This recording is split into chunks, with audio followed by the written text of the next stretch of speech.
Hello and welcome to this Getting Started video series. This series is meant to help you get started on your recovery journey. Today, we are going to be talking about step 9.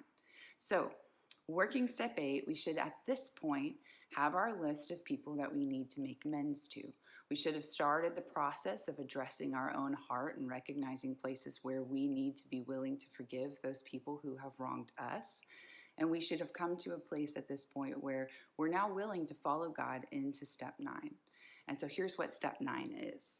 Step 9 says we made direct amends to such people wherever possible, except when to do so would injure them or others. So there's a couple important things getting started with this step. This step, and one of the primary obstacles to this step, again, is fear. People have a lot of fear, myself included, when it's time to actually go and take responsibility for your actions and seek to make that right. Because one thing, we can't control how that person's going to perceive us or receive us, which means that we can't force forgiveness. We can't force reconciliation. So we're making ourselves vulnerable by stepping out and asking to have these conversations and seeking an opportunity to make things right as far as it is by us. A lot of things are out of our control in this situation, but it takes courage and it is important.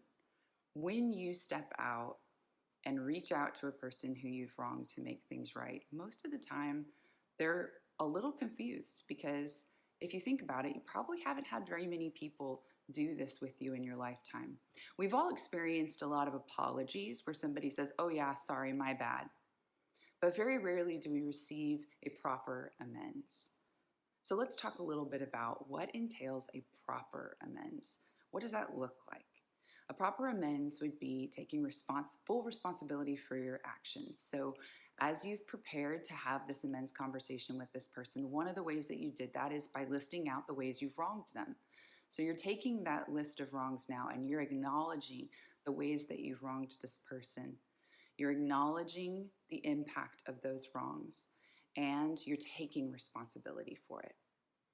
This can be hard because sometimes the people you're meeting with have also wronged you and have never come to you and said, "Hey, I wronged you in those ways." You can't control that. Everybody's on a different journey and a different time, and they may not be there yet, or they may never be there. But you can't control that. In recovery, there's a saying that we talk about, taking care of my side of the street. And that's really learning about boundaries. What can I do and what can't I do? I can't make somebody forgive me. I can't make somebody make an amends with me. But I can take responsibility for my actions and my wrongs and become willing and take the next step to make that right with them. To, as far as it is by me, try to live at peace with them. Now, making this step isn't necessarily going to end in reconciliation. And sometimes you don't want it to. Sometimes you're making amends with the person that you have some firm boundaries in that relationship for a reason, and you don't want to just let them back into your life. And that's okay. An amends conversation doesn't mean you're reconciling and moving forward as if nothing ever happened. What it means is you're acknowledging and taking responsibility for your choices and the ways that you've wronged that person, and you're seeking to make it right. This can be done in a number of ways, which your workbook goes into, but the key thing I want to remind you of here is what this isn't.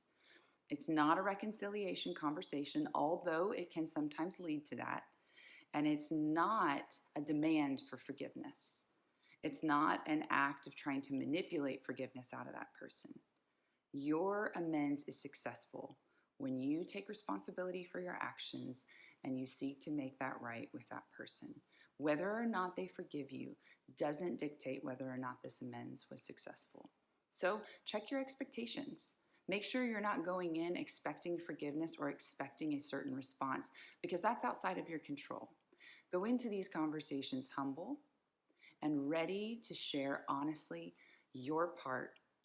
Be careful of expecting things from them in return. It's okay to have a desire that someone would forgive you, but to expect it will oftentimes lead you to a level of deep disappointment if you don't get what you were expecting. So, as you walk through this step, it will be challenging, But my encouragement to you is start with some of the amends that are maybe smaller in scale. You haven't wronged that person as much, the wrongs weren't quite as substantial. Build up some momentum before you branch out into some of your more significant or heavier amends. And reach out for help. If you're unsure whether or not a person is safe for you to make amends with, I highly encourage you to talk to a sponsor or another person in recovery who's done this step before for guidance and support. I want you to know that you're not alone.